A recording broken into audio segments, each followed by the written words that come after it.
সেটা হলো কিয়ামতের আগে আগে আরো কিছু মানুষকে আল্লাহ পাক কিন্তু শূকর এবং বানরে পরিণত করবে। এই হাদিসটা কি জানেন? হাদিসটা শুনে রাখেন, এটা আখিরুজ জামান বা কিয়ামতের আলামত সংক্রান্ত হাদিসগুলোর মধ্যে পাবেন। আল্লাহর রাসূল সাল্লাল্লাহু আলাইহি ওয়াসাল্লাম বলেছেন, কিয়ামতের আগে আগে আমার উম্মতের মধ্যে, ভালো করে শোনেন, কিয়ামতের আগে আগে আমার উম্মতের মধ্যে একদল মানুষ বের হবে যারা মদ পানকে হালাল মনে করবে। কাকে? মদ পান করাকে হালাল মনে করবে। যারা বাদ্যযন্ত্র, গায়িকা, নায়িকা এগুলো নিয়ে নর্তকী নাচাবে রাতের বেলা, এগুলোকে হালাল মনে করবে। যারা অশ্লীলতা, বেহায়াপনাকে জায়েজ করে নিবে। ঠিক আছে, এরকম কয়েকটা পাপের কথা বলে নবীজি বলছেন একদিন সকালবেলা আল্লাহ পাক তাদেরকে ঘৃণিত বানরে পরিণত করবে। এটা হবে সামনে, কখন কিভাবে হবে আল্লাহ ভালো জানে। এবার আমি কনসেপ্টে চলে আসি। এই যে পৃথিবীতে নেমে আসলাম, তাহলে আমরা কোত্থেকে আসছি ভাই? আমরা কি পৃথিবীর অধিবাসী ছিলাম? আমরা জান্নাতে ছিলাম, ওখান থেকে আল্লাহ পাক পাঠিয়েছে। এবার পৃথিবীতে এসে আদম আলাইহিস সালামের যুগে খুব একটা দুর্ঘটনা ঘটে নাই, একটা ঘটেছে।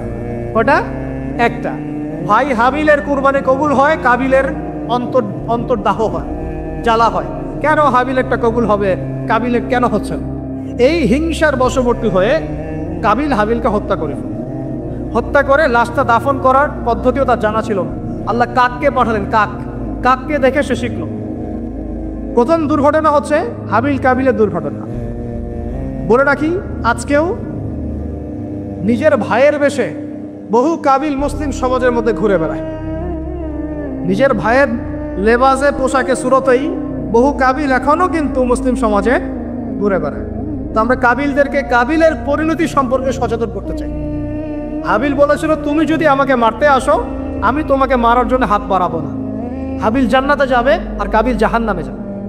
কেন কাবিল জাহান্নামে যাবে? নবীজি বলেছেন, পৃথিবী প্রথম হত্যাকাণ্ড সংগঠিত করেছে কাবিল।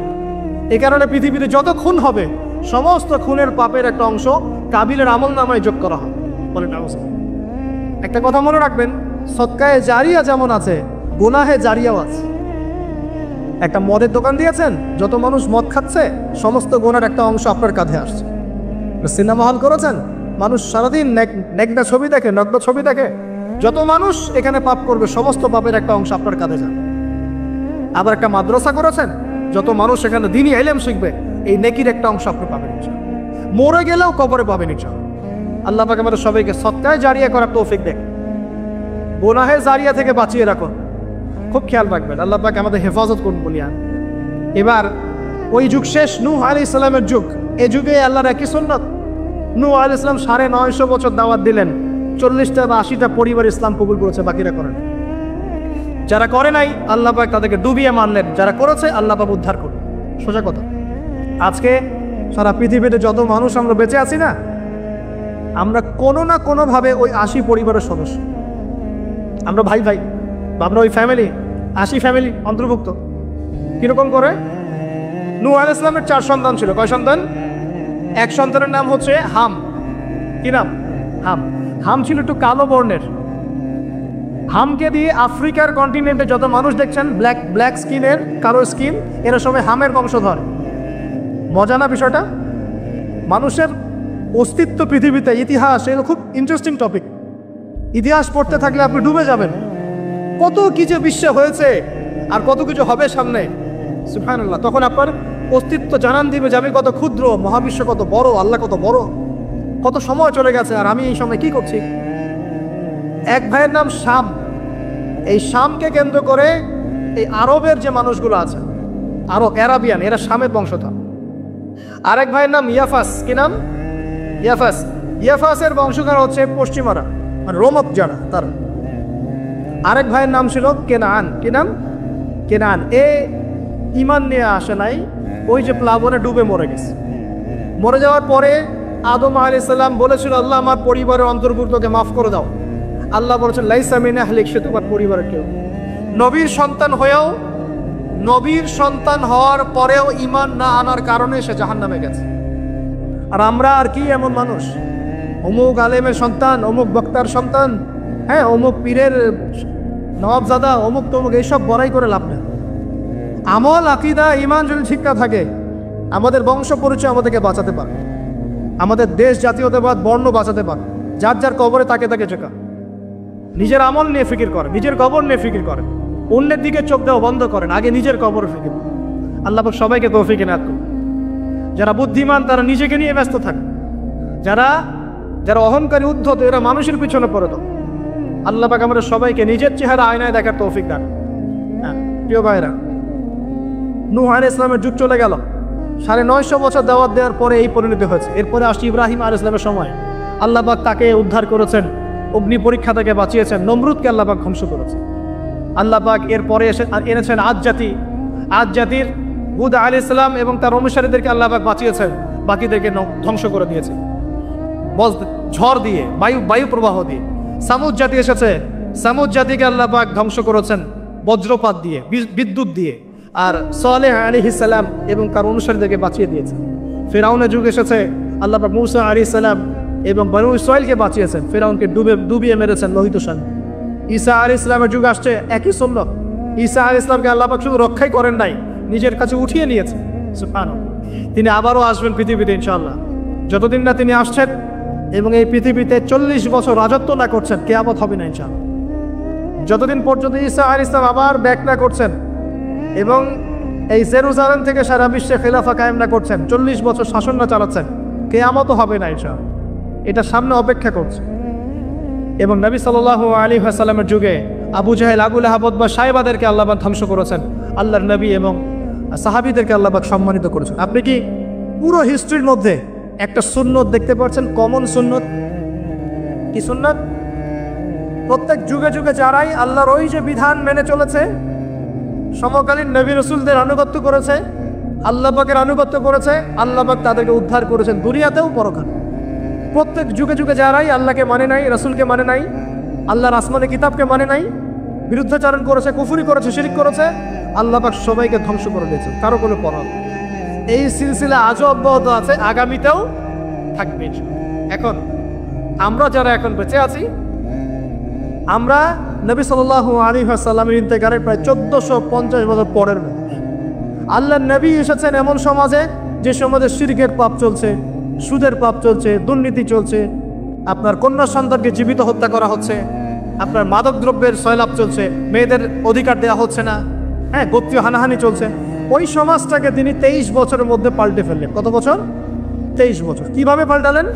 উত্তর, তিনি প্রথমে জ্ঞানের চর্চা করেছেন। কিসের চর্চা? জ্ঞানের। আল্লাহ পাক প্রথম ওহী নাযিল করেছেন, ইকরা বিসমি রাব্বিকাল্লাযী খালাক, পড়ুন আপনার রবের নামে যিনি আপনাকে সৃষ্টি করেছেন। নবী সাল্লাল্লাহু আলাইহি ওয়াসাল্লাম সাহাবীগণ কোরআনের 6টা হক আদায় করেছেন। কয়টা হক? 6টা। তারা কোরআন পড়া শিখেছেন। আমরা সবাই কোরআন পড়া শিখবো তো ইনশাআল্লাহ? তারা কোরআন অর্থ শিখেছেন। আমরা কোরআনের অর্থ শিখবো তো ইনশাআল্লাহ? তারা কোরআনের আদেশগুলো মেনেছেন। আমরা কোরআনের সব আদেশ মানবো তো ইনশাআল্লাহ? তারা কোরআনের সমস্ত নিষেধগুলোও বর্জন করেছে। আমরা নিষেধ বর্জন করবো তো ইনশাআল্লাহ?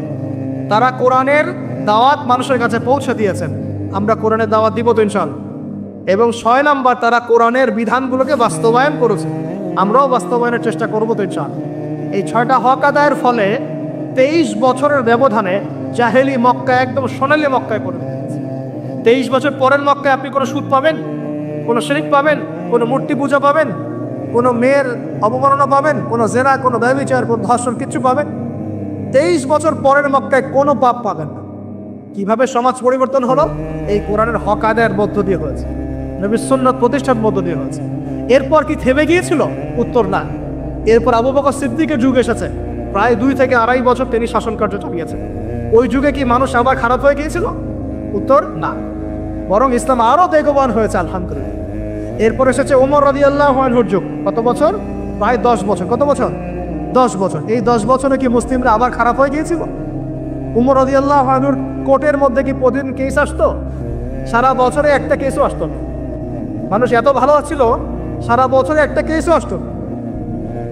বরং যারা রাষ্ট্রীয় পর্যায়ে দায়িত্বশীল ছিল তারা এসে বলতো যে আমাদের ভাতাগুলো বন্ধ করে দেন, বসে বসে বেতন নিব কেন, কোনো তো কেসই আসে না, বসে থাকবো কেন? এরকম সমাজ ছিল। একজন ব্যক্তি খুঁজে পাওয়া যেত না যে নামাজ পড়ে না, একজন মুসলিম পাওয়া যেত না যে জাকাত দেয় না সামর্থ্য থাকলে, এমন মুসলিম খুঁজে পাওয়া যেত না যে কোরআন পড়তে জানে না, হাদিসের চর্চা করে না, যে দাওয়াতি কাজ করে না, যে আল্লাহর পথে দাওয়াতের জিহাদে আত্মনিয়োগ করে না, এমন মুসলিমই খুঁজে পাওয়া যায়। এরপরে আসলো উসমান রাদিয়াল্লাহু আনহুর যুগ। ওই যুগে ফিতনা শেষের দিকে সৃষ্টি হওয়া শুরু। কি কোন বিষয়কে কেন্দ্র করে? কোরআন সংকলনকে কেন্দ্র করে ফিতনা সৃষ্টি হল। আতাতায়ীদের বিদ্রোহীদের হাতে উসমান রাদিয়াল্লাহু আনহুকে নির্মমভাবে শাহাদাত বরণ করতে হয়েছে। তিনি প্রায় 12 বছর শাসন কার্য চালিয়েছেন। ইসলাম আরও এগিয়ে গেছে। এরপর এসেছে আলী রাদিয়াল্লাহু আনহুর যুগ। আলী রাদিয়াল্লাহু আনহুর খেলাফতে ওই উসমান রাদিয়াল্লাহু আনহুর ঘটনাকে কেন্দ্র করে, হত্যাকাণ্ডকে কেন্দ্র করে মুয়াবিয়া রাদিয়াল্লাহু আনহু এবং আলী রাদিয়াল্লাহু আনহুর মাঝখানে একটা ব্যাটল, একটা যুদ্ধ হয়ে গেছে। এর নাম হলো সিফফিনের যুদ্ধ, কিসের যুদ্ধ? সিফফিন। যাই হোক, এক পর্যায়ে আলী রাদিয়াল্লাহু আনহুকে এরকম বিদ্রোহীদের হাতে, খারেজিদের হাতে শহীদ হতে হয়। বলেন ইন্না লিল্লাহ ওয়া ইন্না ইলাইহি রাজিউন। তারপরে হাসান রাদিয়াল্লাহু আনহু অল্প কয়েকদিন শাসন কার্য চালান। তারপর উম্মার ঐক্যের খাতিরে তিনি তার শাসন কার্যের ভারটাকে মুয়াবিয়া রাদিয়াল্লাহু আনহুর হাতে সোপর্দ করে দেন, যা ছেড়ে দিলেন। মুয়াবিয়া রাদিয়াল্লাহু আনহুর সময় থেকে উমাইয়াদের শাসন শুরু হয়। উমাইয়ারা শাসন করেছে প্রায় 132 হিজরি পর্যন্ত। কত হিজরি? 132 হিজরি পর্যন্ত, প্রায় 92 ইয়ার্স, 92 বছর তারা শাসন করেছে। এই সময় ইসলাম আরও এগিয়ে গেছে, পিছিয়ে যায় নাই। ফিতনা এসেছে, দমন করা হয়েছে। মুসলিমরা বীর দর্পে বিশ্বের বুকে শাসন কার্য চালিয়েছে। এরপর এসেছে আব্বাসীয়দের খেলাফত। জাব নদীর যুদ্ধে উমাইয়াদের পরাজয়ের পরে আব্বাসীয়রা ক্ষমতায় আসে। তারাও ইসলামকে এগিয়ে নেওয়ার চেষ্টা করছিল, ইসলাম এগিয়ে যাচ্ছে, জ্ঞান বিজ্ঞানের প্রসার হচ্ছিল। আলহামদুলিল্লাহ, ইসলাম পিছিয়ে যায় নাই, মুসলিমরা পিছিয়ে যায় নাই, সারা বিশ্বে দাপটের সাথে আমরা চলেছি। তারপর আস্তে আস্তে ওই আব্বাসীয়দের পতন শুরু হলো। কাদের হাতে?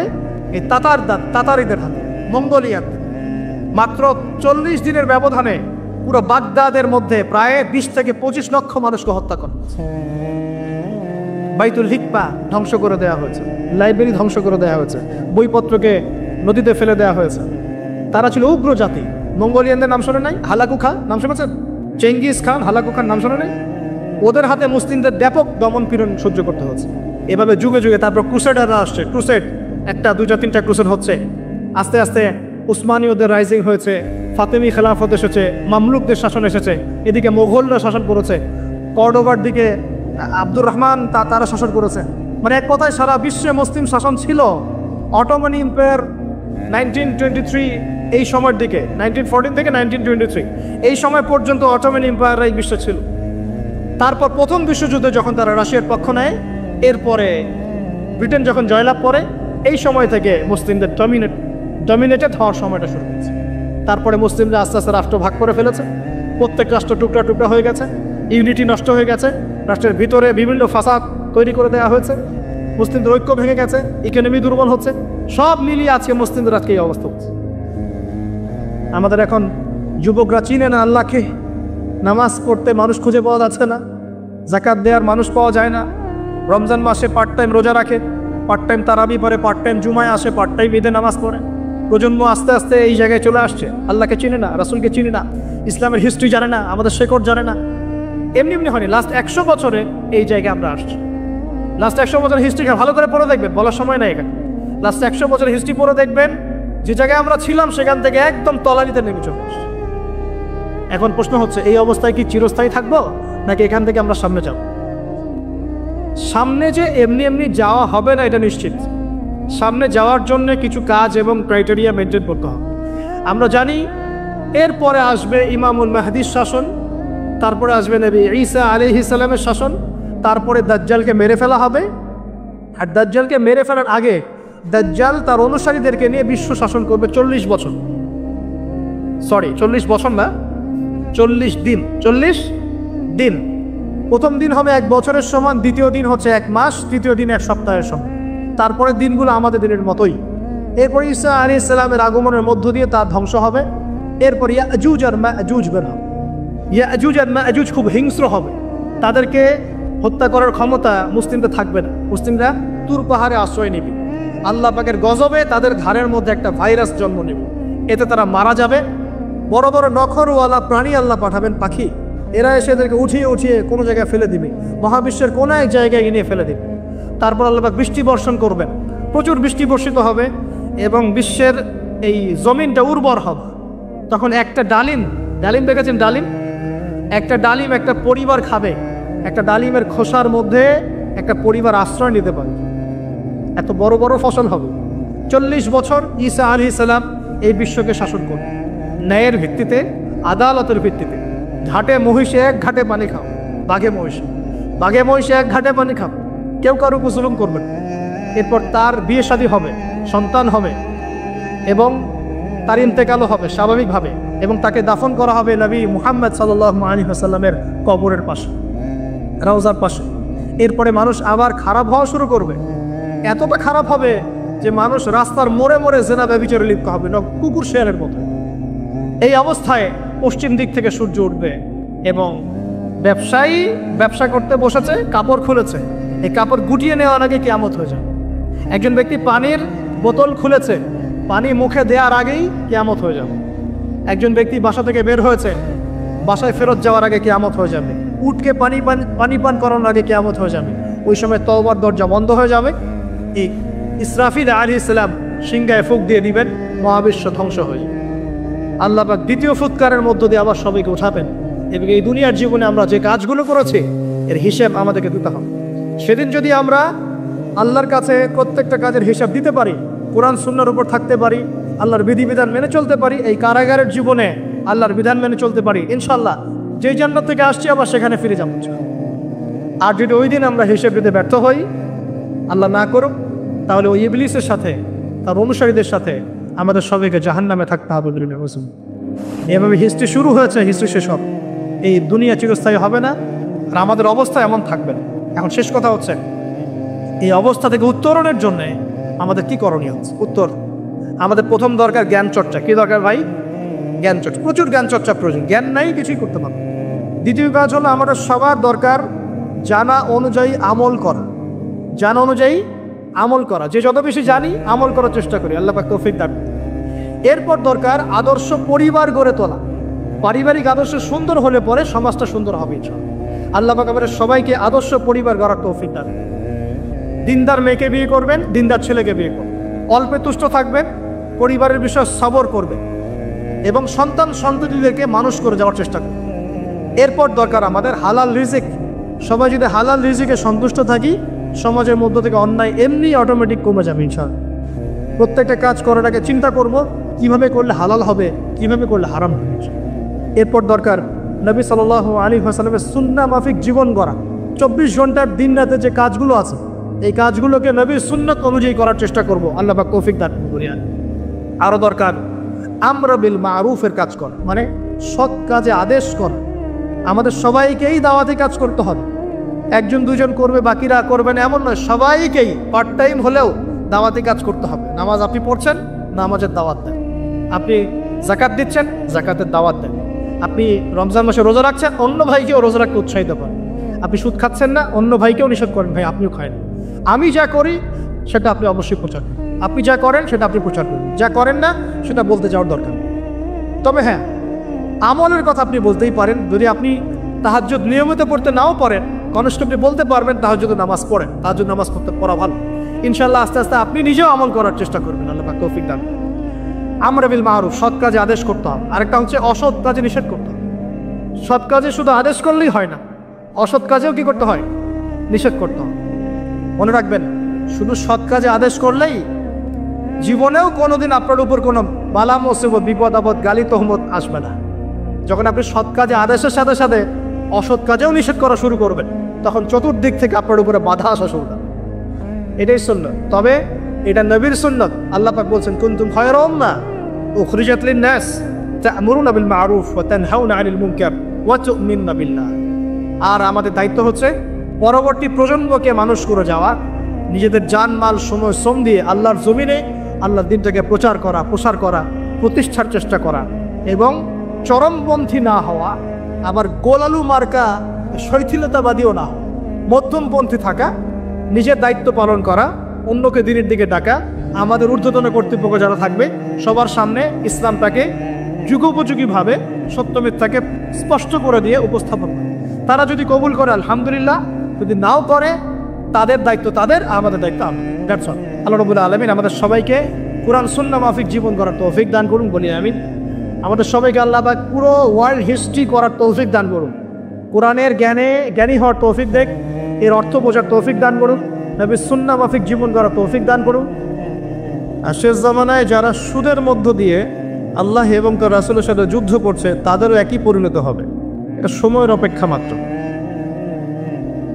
এখন আপনি আর কোন সাইনের জন্য অপেক্ষা করছেন? যখন সমকামিতা দিন দিন বাড়তে থাকবে, এর সাথে আরেকটা সমস্যা বাড়বে, সেটা হচ্ছে চাইল্ড অ্যাবিউজিং বা শিশুদেরকে ধর্ষণ করা।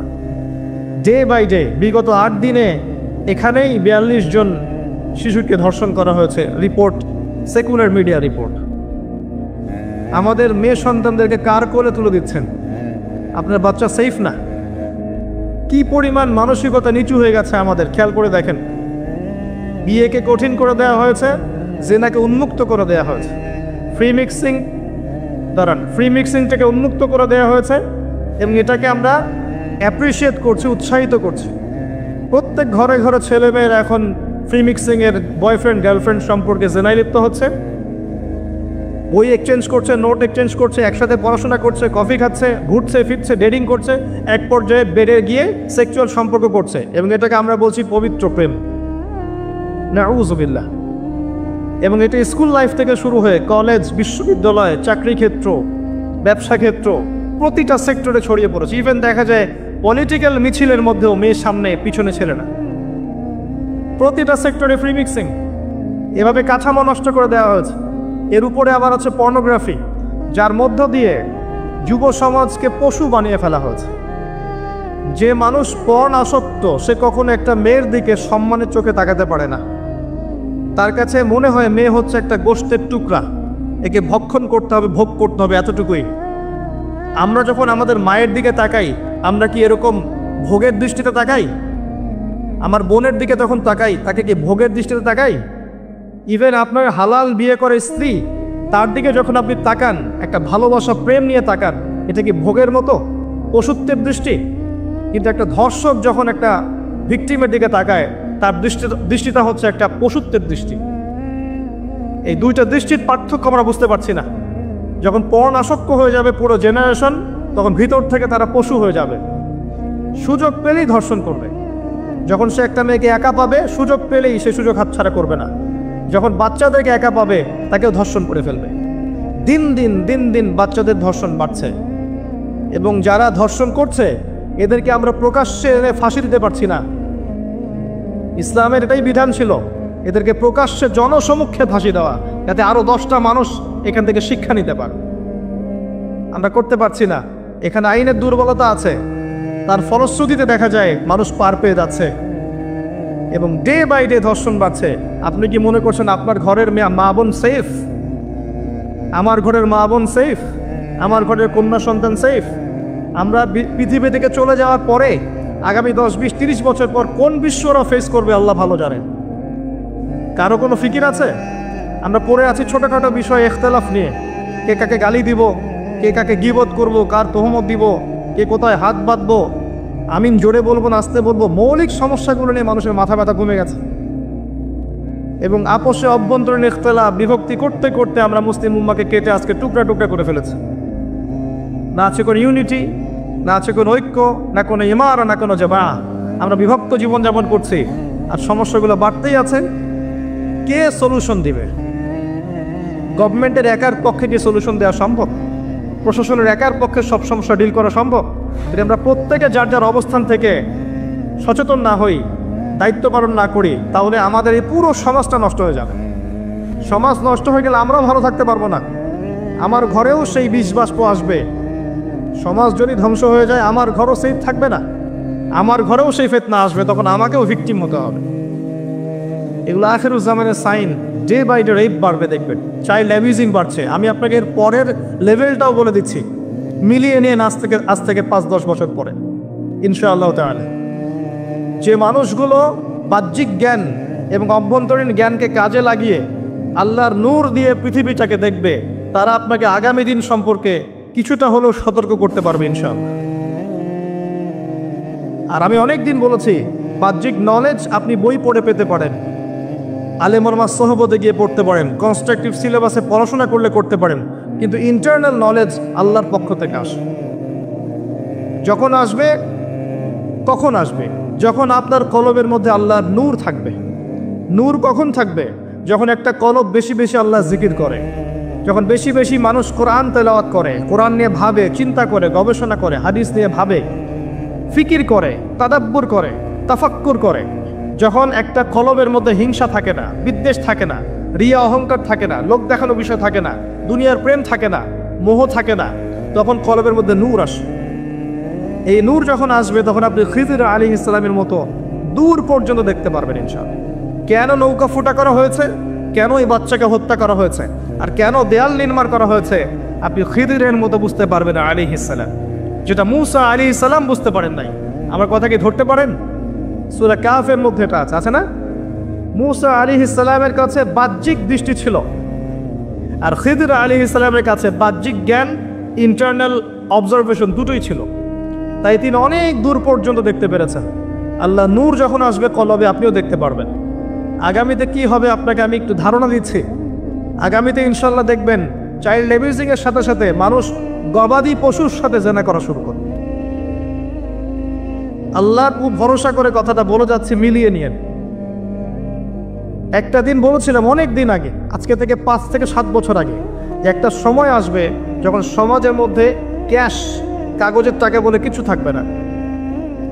একটা সোসাইটি আসবে ক্যাশলেস সোসাইটি, খালি ডিজিট পার করবেন, জাস্ট ডিজিট পাস করবেন, ইলেকট্রনিক মানি, এভরিভার ইলেকট্রনিক মানি।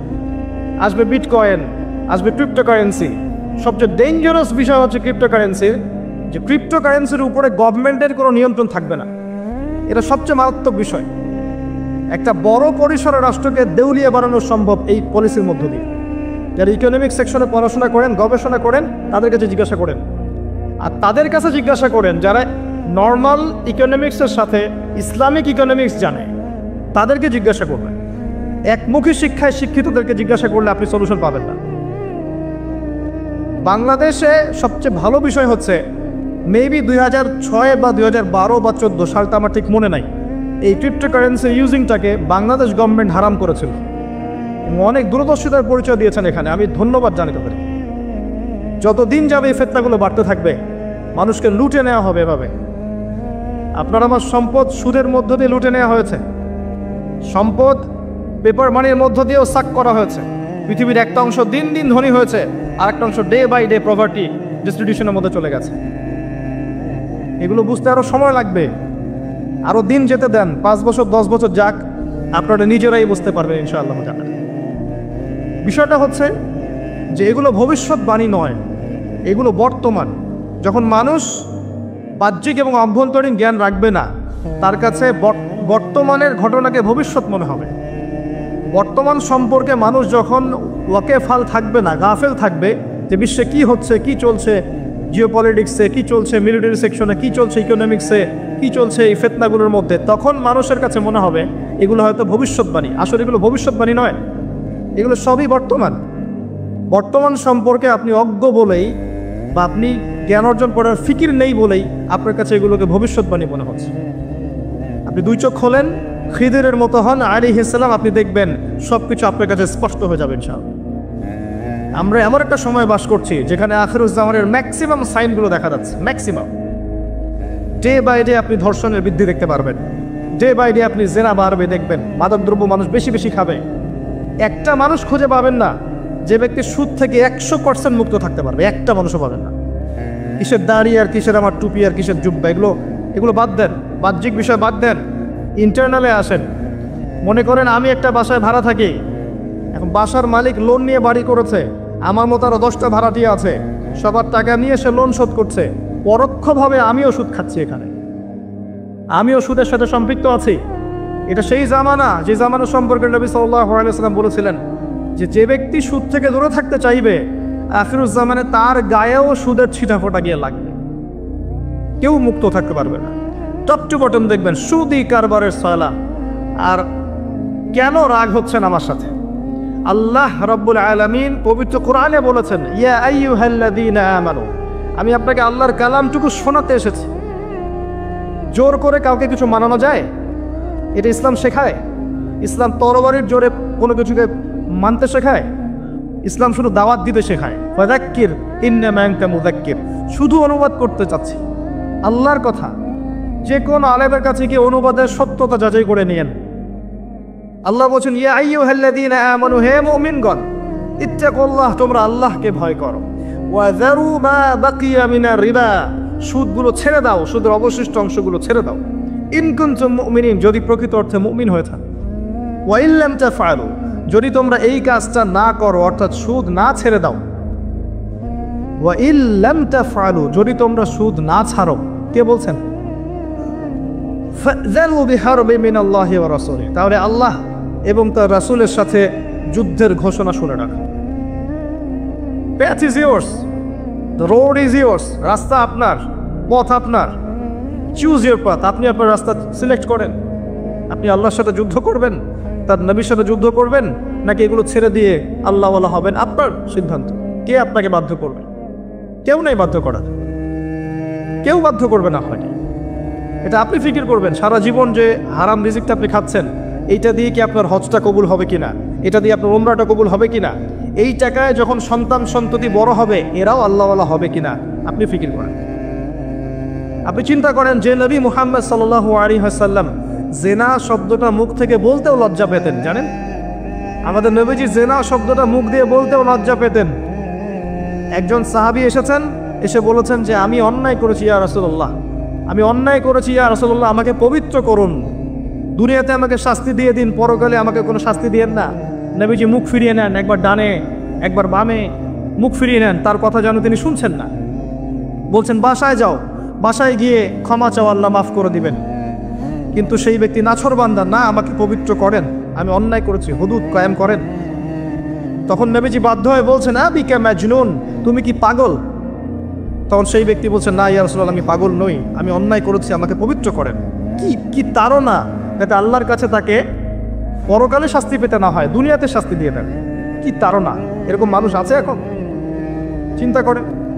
তখন নবীজি বলছেন, এই কথাটা শোনেন, নবী সাল্লাল্লাহু আলাইহি ওয়াসাল্লাম বলছেন তুমি কি করেছো, তুমি কি এমন কাজ করেছো, লিসেন, তুমি কি এমন কাজ করেছো, সুরমা দানি থেকে সুরমা বের করার সময় আমরা যেভাবে বের করি, তুমি কি এমন কিছু করেছো? আমি কি বুঝাতে পারছি? এখানে সবাই অ্যাডাল্ট, ব্যাখ্যা করার প্রয়োজন আছে? সুরমা দানি থেকে সুরমা বের করার জন্য আমরা যা করি, তুমি কি তেমন কিছু করেছো? খেয়াল করে দেখেন, প্রিয় নবী সাল্লাল্লাহু আলাইহি ওয়াসাল্লাম মুখে জেনা শব্দটা বলছেনও না, বলতেও চাচ্ছেন না। তো উচ্চ মানের ভদ্র মানুষ সুবহানাল্লাহ সাল্লাল্লাহু আলাইহি ওয়াসাল্লাম। সেই নবীর একটা কথা আপনাকে শোনাই। সেই নবীজি বলেছেন সহিহ বুখারীর হাদিসে যে সুদের পাপের ৭৩টা শাখা আছে, যার সবচেয়ে নিম্ন শাখা নিজের মায়ের সাথে জেনা করা। আমি কিভাবে আপনাকে বুঝাবো যে এটা তিনি কত বড় পাপ বলেছেন? কাদের জন্যে? স্ত্রীর জন্যে?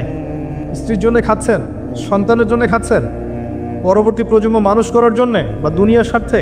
বিশ্বাস করেন, ওয়াল্লাহি আল্লাহর কসম করে বলছি, বিশ্বাস করেন, আপনার ইন্তেকালের পরে 40 দিন সময় লাগবে না এদের আপনাকে ভুলে যেতে। ওয়াল্লাহি আল্লাহর কসম করে বলছি, এই মানুষগুলোর কেউই আপনার প্রকৃত অর্থে আপন নন। আপনার অবস্থানকে তারা ভালোবাসে, আপনাকে তারা ভালোবাসে না। আপনাকে শুধু আপনার রব আল্লাহ ভালোবাসেন, আপনি তার উপর তাওয়াক্কুল করে হারাম ছেড়ে দেন, আপনাকে আল্লাহ বেহিসাব রিজিক দেবে ইনশাআল্লাহ, ইনশাআল্লাহ তাআলা। মানুষের অবস্থানকে মূল্যায়ন করে, আপনার পরে তার আপনাকে মনে রাখবে না। আমি যদি আজকে পৃথিবীতে নাও থাকতাম, আমরা পৃথিবীতে নাও থাকতাম, পৃথিবীর ঘূর্ণন কমে যেত না, পৃথিবী ঘুরতই, রাত হতো, দিন আসতোই, আমাদের স্ত্রী সন্তানরা বেঁচে থাকতো, মা বোনরা বেঁচে থাকতো, সবাই যার যার জায়গায় ঠিকই থাকতো, আমরাই থাকতাম। এটাই বাস্তবতা, এটাই দুনিয়ার নির্মম বাস্তবতা। তাহলে এই দুনিয়ার সংক্ষিপ্ত জীবনে কাদের কথা চিন্তা করে আপনি আল্লাহর অবাধ্যতা করছেন? কাদের কথা চিন্তা করেন? স্ত্রী সন্তান পরিবার পরিজন ছেড়ে দেন, আল্লাহর ওয়াস্তে হারাম ছেড়ে দেন, হালালে চলে আসেন। আমরা ইসলাম নিয়ে অনেক বড় বড় কথা বলি, কিন্তু সবচেয়ে বড় কথাটা হচ্ছে এই আয়াতটা, যেটা আমি তেলাওয়াত করতে যাচ্ছি। ইয়া আইয়ুহাল্লাযীনা আমানু, হে মুমিনগণ, আলাইকুম আনফুসাকুম, তোমরা নিজেরা আগে নিজেদের নফসটাকে ঠিক করো, নিজেরা ভালো হও, পরের দিকে আঙ্গুল পরে উঠাও, নিজেরা ঠিক হও। নিজে আগে জ্ঞান অর্জন করি, নিজে আগে আমল করি, নিজে আগে হালাল খাই, নিজে পরিবার ঠিক করি, নিজে আমি দ্বীন ইসলামের জন্য ক্ষুদ্র পরিসরে কিছু করার চেষ্টা করি, অন্যের ভুলের দিকে আঙ্গুল পরে উঠাই। দেখবেন ইনশাআল্লাহ প্রত্যেকে যদি নিজের ফিকির করি, আস্তে আস্তে সমাজ ঠিক হয়ে যাবে ইনশাআল্লাহ। নিজে ঠিক না হলে কিচ্ছু ঠিক হবে না। আর নিজে ঠিক না হয়ে মানুষকে ঠিক করতে যাওয়া ঠিক নয়। একটা বাতি যখন জ্বলবে, একটা বাতি থেকে আরো অনেক বাতি জ্বলবে ইনশাআল্লাহ। আল্লাহ পাক আমাদের সবাইকে হালাল রিজিক অন্বেষণ করার তৌফিক এনায়েত করুন, আমিন। যাদের হালাল রিজিকের সমস্যা আছে আল্লাহ পাক যেন বেহিসাব রিজিকের ব্যবস্থা করে দেন, আমিন। এগুলো আখির জামানের সাইন। আপনি কোন সাইনের জন্য অপেক্ষা করছেন? বেশি থেকে বেশি মানুষকে হত্যা করা হবে আখির জামানে, বেশি থেকে বেশি। শুধু প্রথম বিশ্বযুদ্ধের ইতিহাস পড়ে দেখেন কত কোটি মানুষকে হত্যা করা হয়েছে। দ্বিতীয় বিশ্বযুদ্ধের ইতিহাস পড়ে দেখেন তার চেয়ে বেশি মানুষকে হত্যা করা হয়েছে। আর সামনে তো আসতে যাচ্ছে নিউক্লিয়ার ওয়ার। সামনে আল্লাহু আলাম কত বছর বাকি আছে। বিশ্বের পররাষ্ট্রনীতি যারা বোঝে, মিলিটারি সায়েন্স যারা বোঝে, পলিটিক্স যারা বোঝে, তারাও আজকে একমত যে বিশ্ব একটা তৃতীয় বিশ্বযুদ্ধের মুখে দাঁড়িয়ে আছে। যে কোনো সময় ম্যাসাকার অবস্থা হয়ে যেতে পারে। আমরা চাই না হোক, আমরা কখনো চাইব না এটা হোক, কারণ হলে পরে বিশ্ববাসী আর এই পৃথিবীটা পাবে না। হলে পরে বিশ্ববাসী আর এই পৃথিবী পাবে না। তবে দুটো হাদিস না বললে আমানতের হক আদায় হবে না। নবী সাল্লাল্লাহু আলাইহি ওয়াসাল্লাম বলেছেন, নবী সাল্লাল্লাহু আলাইহি ওয়াসাল্লাম বলেছেন, ইউফ্রেটিস নদী অচিরেই তার সোনা বের করে দিবে। কোথায় ইউফ্রেটিস নদী? কোথায়? ইরাক। ফোরাত ইউফ্রেটিস অচিরেই তার সোনা বের করে দিবে। আজ পর্যন্ত কি দিয়েছে? তার মানে এটা সামনে, নাকি এটা নিয়ে আর বলার দরকার নাই? কিছু মানুষের বক্তব্য এমন, এগুলো হাদিসের পাতায় আছে, থাক, এগুলো নিয়ে পড়াশোনা করার দরকার নেই। তাহলে এগুলো কি করব? ধুবর পানি খাবো? পানিতে ভিজাবার পানি খাবো? ইউফ্রেটিস তার স্বর্ণের পাহাড় বের করে দিবে। নবী সাল্লাল্লাহু আলাইহি ওয়াসাল্লাম বলছেন, এই সোনাকে কেন্দ্র করে 80টা দেশ একত্রে যুদ্ধ লিপ্ত হবে। কতটা দেশ? 80টা দেশ, 80টা ফ্ল্যাগ, 80টা পতাকা বলেছেন। পতাকা এখন কোথায় দেখতে পারবেন আপনি? 80টা আলাদা আলাদা রাষ্ট্র। নবীজি বলেছেন, এখানে প্রত্যেক 100 জনের মধ্যে, এই যুদ্ধে যারা অংশ নেবে তাদের প্রতি 100 জনের মধ্যে 99 জন মানুষ মারা যাবে। বিশ্ব কি এমন কোনো যুদ্ধ এখনো দেখেছে যেখানে 99% মানুষ মারা গেছে? আর আপনাকে এটা বোঝার জন্য পিএইচডি করতে হবে না যে ঢাল তলোয়ারের যুদ্ধ হলে, AK-47 যুদ্ধ হলে কখনো কি 99% মানুষ মারা যাবে? নিঃসন্দেহে এমন কোনো অস্ত্র সেখানে থাকতে হবে যেটা পড়লে ম্যাসাকার হয়ে যাবে, যেটাকে আমরা বলি থার্মোনিউক্লিয়ার ওয়েপেন্স অথবা নিউক্লিয়ার ওয়েপেন্স। এমন কিছু থাকতে পারে। আর বিশ্বের এখন পরাশক্তিগুলোর হাতে এগুলো আছে। যদি একজন ছুড়ে দেয়, অন্য পরাশক্তি কি বসে থাকবে?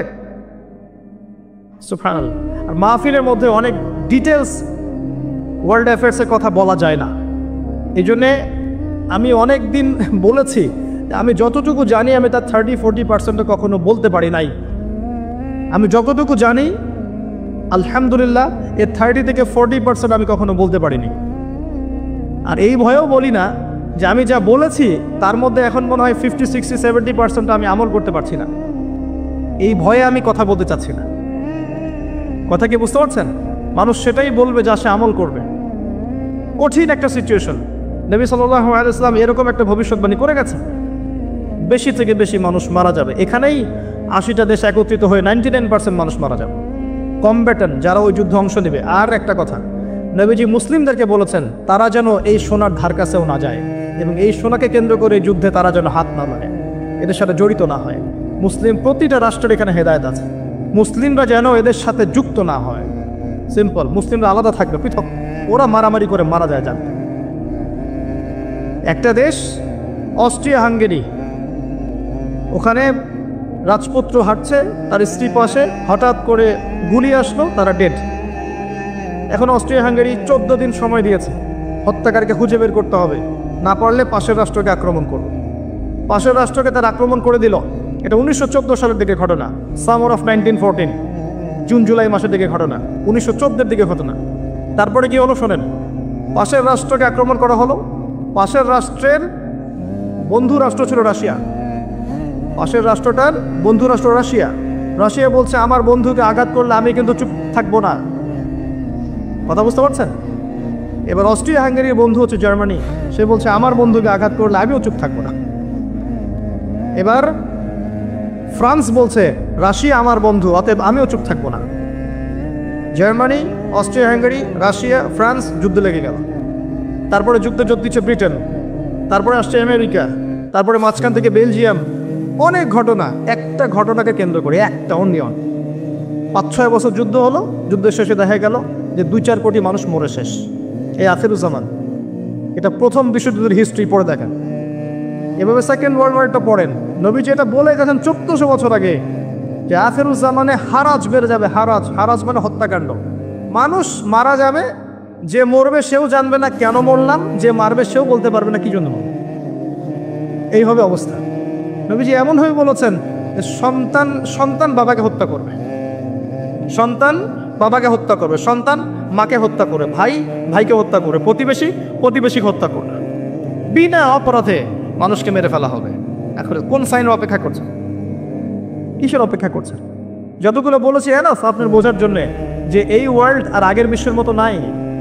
এখানে ডে বাই ডে আখিরুজ্জামানের সাইনগুলো উন্মোচিত হচ্ছে, এবং যত দিন যাবে এগুলো আরো বাড়বে, কমবে না। করণীয় কি আসলে? এগুলো আলোচনা করার কারণ কি? হাত গুটিয়ে বসে থাকা, নাকি হতাশ হয়ে যাওয়া যে না পৃথিবীর সামনে সময় নাই, আমি চুপচাপ বসে থাকি, এমন কি বিষয়টা? সাহাবায়ে কেরাম রাদিয়াল্লাহু আনহুম কিয়ামতের সাইনগুলো নিয়ে কথা বলতেন কেন? হতাশ হয়ে?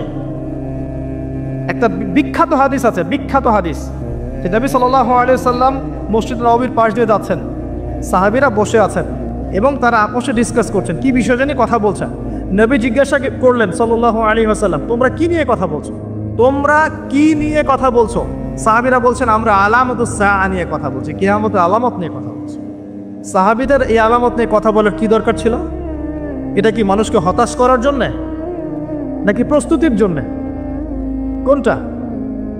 যদি আপনাকে কেউ জানিয়ে দেয়, মনে করেন যে আল্লাহ আপনাকে জানিয়ে দিয়েছেন, কথার কথা বলছি, যে আপনি আর 10 বছর বাঁচবেন, কথার কথা, আপনি কি হেলায় খেলায় আর দিন পার করতে পারবেন? আপনার মাথার মধ্যে থাকবে যে আমার হাতে টাইম কম। সাহাবায়ে কেরাম রাদিয়াল্লাহু আনহুম তখন এটা নিয়ে ডিসকাস করছিলেন। এই হাদিসটাই সেই হাদিস যেখানে 10টা মেজর সাইন বলা হয়েছে। নবীজি বলছেন এই 10টা না আসা পর্যন্ত কিয়ামত হবে না। কি 10টা? 1 নম্বরে বলা হয়েছে যে দাজ্জাল, তারপরে বলা হয়েছে ঈসা ইবনে মারইয়ামের আগমন, তারপরে ইয়াজুজ মাজুজ, দাব্বাতুল আরদ, 3টা ভূমিকম্প। এভাবে নবী সাল্লাল্লাহু আলাইহি ওয়াসাল্লাম 10টার কথা বলেছে। হাদিসটা পুরো দেখেন।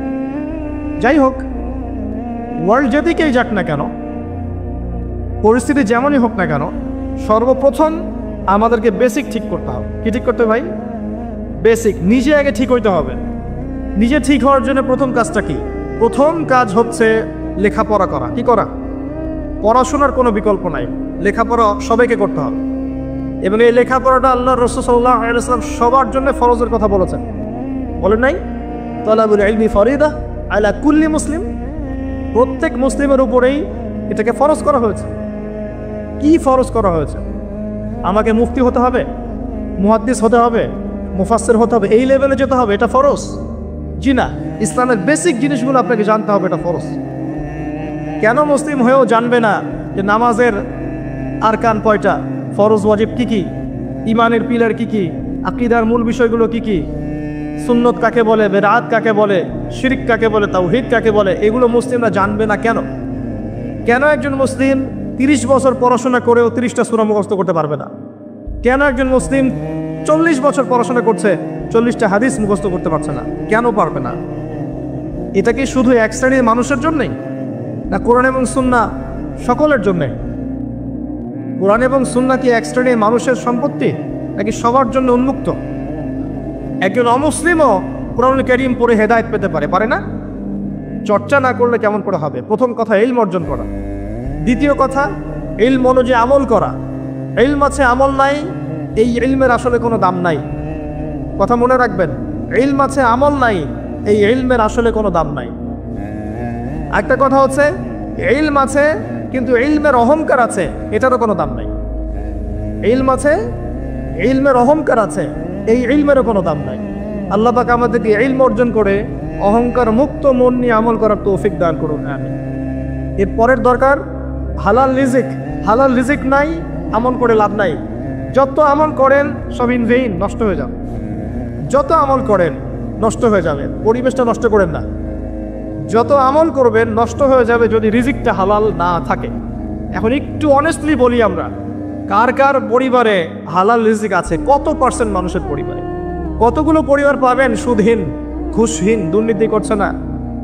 কতগুলো পরিবার পাবেন? খুবই রেয়ার। যারা ব্যবসা করছে দেখবেন মাপে কম দিচ্ছে। ব্যবসায় যদি আপনি মাপে কম দেন, সিন্ডিকেট করেন, কৃত্রিম সংকট তৈরি করেন, গভর্নমেন্টকে বিব্রতকর অবস্থায় ফেলেন, আপনিও সমান অপরাধী। এবং এই রিজিকটাও হারাম। ব্যবসা করার পরেও আপনি হারাম রিজিকের মধ্যে আছেন। এই কৃত্রিম সংকট তৈরি করবেন না। আল্লাহর ওয়াস্তে রমজান মাসে মানুষকে আরো বেশি বেশি খাওয়ান, পণ্যের দাম কমিয়ে দেন, মানুষকে কাপড় দেন, খাদ্য দেন, এতিমের পাশে দাঁড়ান, বিধবার খোঁজ নেন, যাকাতগুলো দিয়ে দেন, সাদাকা বেশি বেশি করেন, কোরআন বেশি বেশি তেলাওয়াত করেন। রমজান মাসে আত্মশুদ্ধির পথে হাঁটেন। কেন আপনি রমজান মাসে দুনিয়ার স্বার্থ চিন্তা করবেন? আল্লাহ পাক বোঝার তৌফিক দান করুন।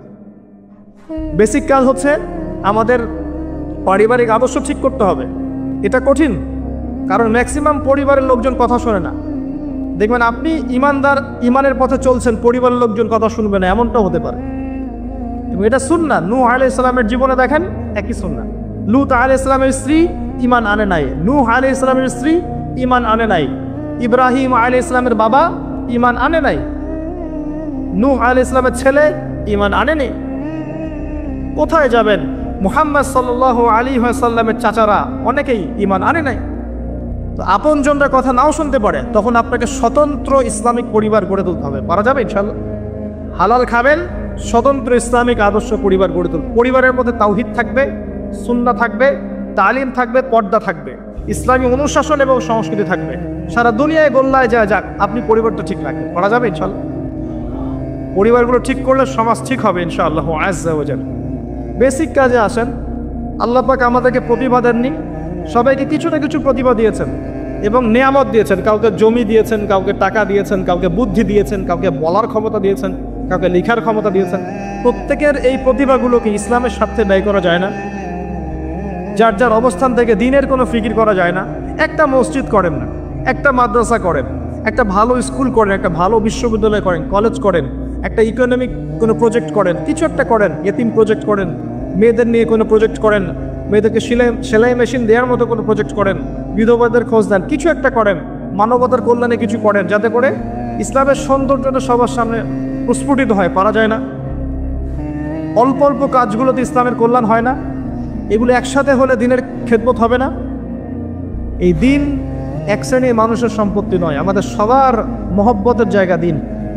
আমরা যদি সবাই সবার জায়গা থেকে কাজ করি, ইনশাল্লাহ দেখবেন দেশ এগিয়ে যাবে, জাতি আগাবে, গভর্নমেন্টের জন্য ভালো, উম্মার জন্য ভালো, সবার জন্য ভালো হবে ইনশাআল্লাহ। আর যত বেশি আমরা কোরআন এবং সুন্নাহ থেকে দূরে সরে যাব, তত বেশি নৈতিক জায়গা থেকে আমরা সরে আসব, নৈতিকতার অবক্ষয় হবে। আপনি দেখবেন সমাজে ম্যাসাকার অবস্থা সৃষ্টি হবে, সমাজে বেনামাজি লোকের সংখ্যা বাড়বে, সুদখোরের সংখ্যা বাড়বে, ধর্ষক বাড়বে, চোর বাড়বে, ডাকাত বাড়বে, ছিনতাইকারী বাড়বে, জুয়াখোর বাড়বে, লুচ্চা মানুষ বাড়বে, ডে বাই ডে বাড়তে থাকবে। তখন সমাজের কাঠামো আপনি ঠিক করতে পারবেন না। তখন প্রশাসনিক চাপ দিয়ে কিন্তু এদেরকে আপনি সঠিক লাইনে আনতে পারবেন না। মেরে আর পিটিয়ে কয়টা মানুষকে লাইনে আনা যায় যদি আত্মার ভিতরে পরিবর্তন না আনা যায়? আত্মিক পরিবর্তন কে দিবে ইসলাম ছাড়া? আত্মার পরিবর্তন কে দিবে কোরআন এবং সুন্নাহ ছাড়া? এগুলোর মধ্য দিয়ে মানুষের আত্মাটাকে পরিবর্তন করা সম্ভব। ইনশাল্লাহ দেখবেন সমস্যাগুলো সলভ হয়ে যাবে। যদি আমরা এই দায়িত্ব পালন করতে না পারি, যদি আমরা এই দায়িত্ব পালন করতে ব্যর্থ হই, আল্লাহ পাকের একটা সুন্নাহ আছে, সুন্নাহটা হচ্ছে নাসুল্লাহ ফানাসিয়াহুম। তারা আল্লাহকে ভুলে গিয়েছিল, আল্লাহ তাদেরকে ভুলে যাবেন। এটা আবাবিল পাখি পাঠানোর যুগ নয়, এটা আবরাহার যুগ নয় যে আসমান থেকে পাথর বর্ষণ করে জুলুমের এগেনস্টে প্রতিবাদ করা হবে, এমনটা নয় এখন। এটা কোন যুগ? এটা এই যুগ। ইন তানসুরুল্লাহ ইয়ানসুরকুম। তোমরা আল্লাহর দ্বীনকে সাহায্য করো, আল্লাহ তোমাদেরকে সাহায্য করবে ইনশাআল্লাহ। ওয়া ইউসাব্বিত আকদামাকুম। আল্লাহ তোমাদের পাকে দৃঢ় রাখবেন ইনশাআল্লাহ। এটা সেই যুগ। কোন যুগ? ইন্নাল্লাহা লা ইউগাইয়িরু মা বিকওমিন হাত্তা ইউগাইয়িরু মা বিআনফুসিহিম। আল্লাহ পাক কোনো কওমের অবস্থা ততক্ষণ পরিবর্তন করেন না যতক্ষণ নিজেরা নিজেদের অবস্থা পরিবর্তনের চেষ্টা না করে। আলাইকুম আনফুসাকুম। নিজের নফসের খবর নেন, নিজের আত্মশুদ্ধির খবর নেন, নিজের আমলনামা হিসাব করেন। আল্লাহর ওয়াস্তে আমার কে জানে, কে গ্যারান্টি দিবে আপনাকে? আজকে থেকে 2 বছর আগে ওই ইউক্রেনও ভেবেছিল যে আমরা ভালো থাকবো, কিন্তু আল্লাহ পাকের পরিকল্পনা ভিন্ন। এখন যারা মনে করছে আমরা খুব ভালো আছি, দেখবেন আগামী দিনগুলো ওরাও ভালো থাকবে না ইনশাআল্লাহ তাআলা। যতদিন যাবে এগুলো বাড়তে থাকবে। রমজানকে কাজে লাগান প্রিয় ভাইয়ারা। রমজানে আল্লাহর ওয়াস্তে প্রত্যেক দিন এক পারা করে কোরআন পড়েন, প্রত্যেক মাস পুরো মাসে একবার কোরআন খতম করেন, তারাবির নামাজ পড়েন জামায়াতের সাথে, 5 ওয়াক্ত নামাজ পড়েন, বেশি বেশি দান সাদাকা করেন, বেশি বেশি ইফতার করেন, মানুষকে বেশি থেকে বেশি ইফতার করান, কাপড় দেন, খাবার দেন। ওই যে হোটেলগুলো আছে রমজান মাসে খোলা থাকে, পর্দা টাঙানো থাকে, এগুলো এই সংস্কৃতি, পর্দা সংস্কৃতি বাদ দেন। যে জায়গায় পর্দা আনতে হয় সেই জায়গায় নিয়ে আসেন, যেখানে পর্দা দেওয়া লাগে না সেখানে দিয়েন না।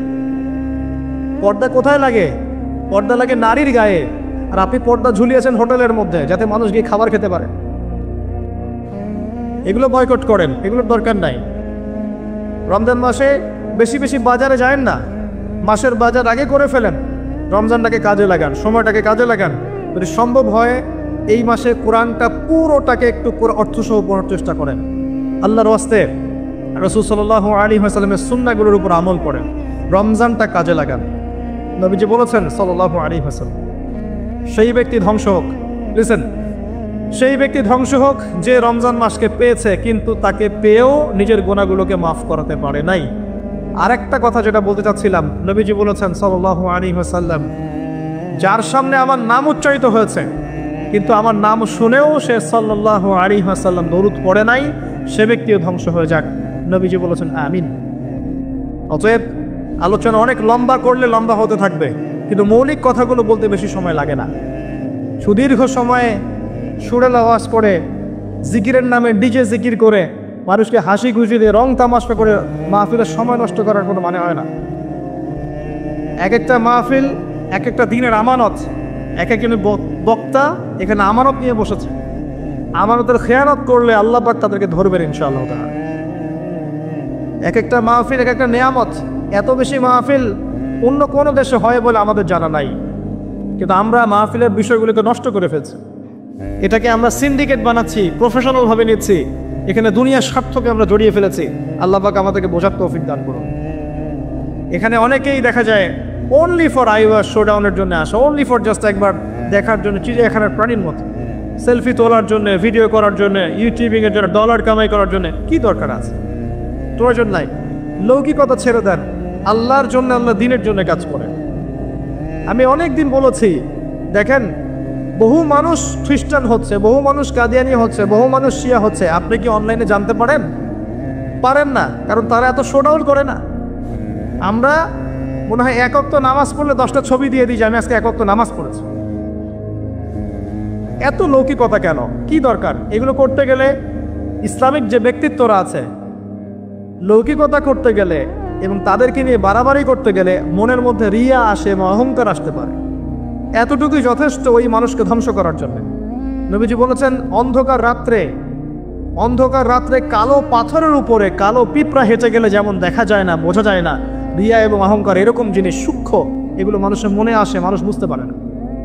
অতএব লৌকিকতা করবেন না, বেসিক কাজগুলো করেন।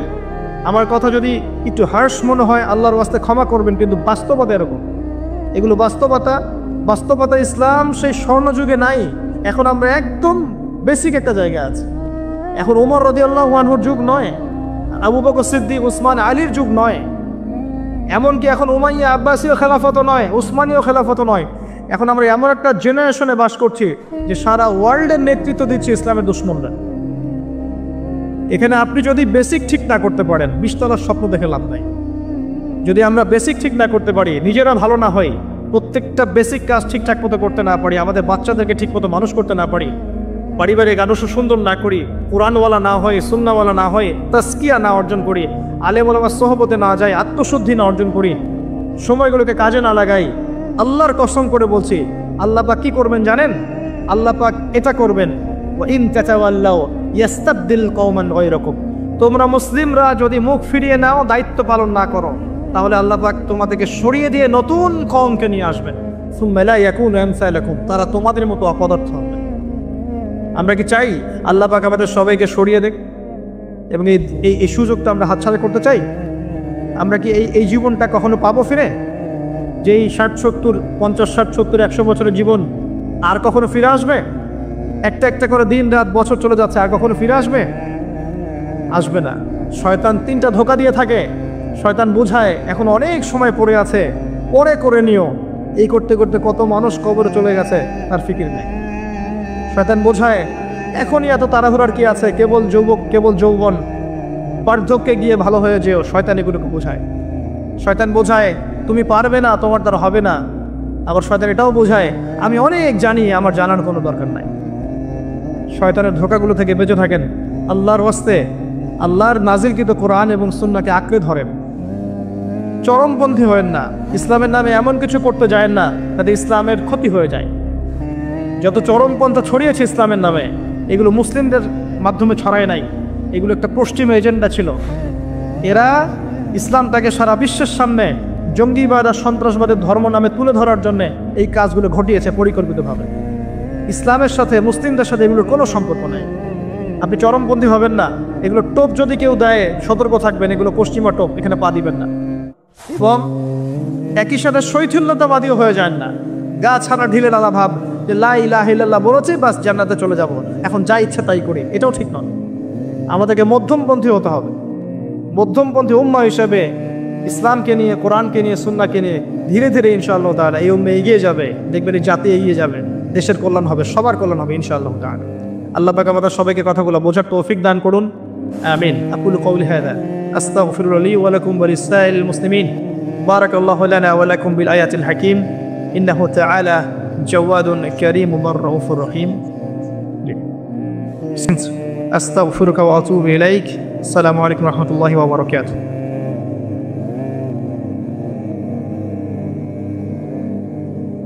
এক ভাই প্রশ্ন করেছেন, যদি কারো কোনো প্রশ্ন থাকে আপনারা করতে পারেন এখানে। যদি আমার জানা থাকে আমি উত্তর দেব, যদি না জানা থাকে আমি বলবো যে আমি জানি না। যাদের কাছে গেলে সঠিক উত্তর পাবেন সেটা রেফার করবেন সব। এক ভাই প্রশ্ন করেছেন যে আমি শারীরিক এবং মানসিক দুই দিক থেকেই দুর্বল, আমি কিভাবে এই জামানায় সফল হব? শারীরিক দিক থেকে শক্তিশালী হওয়ার জন্যে অলসতা ত্যাগ করতে হবে এবং নবী সাল্লাল্লাহু আলাইহি ওয়াসাল্লামের সুন্নাহ মাফিক জীবনযাপন করতে হবে। আপনার ঘুম থেকে ওঠা, আপনার খাওয়া দাওয়া, ওঠা বসা, চলাফেরা সব কিছু নবীর সুন্নাহ মতো হলে আপনি ফিজিক্যালি স্ট্রং হবেন ইনশাআল্লাহ।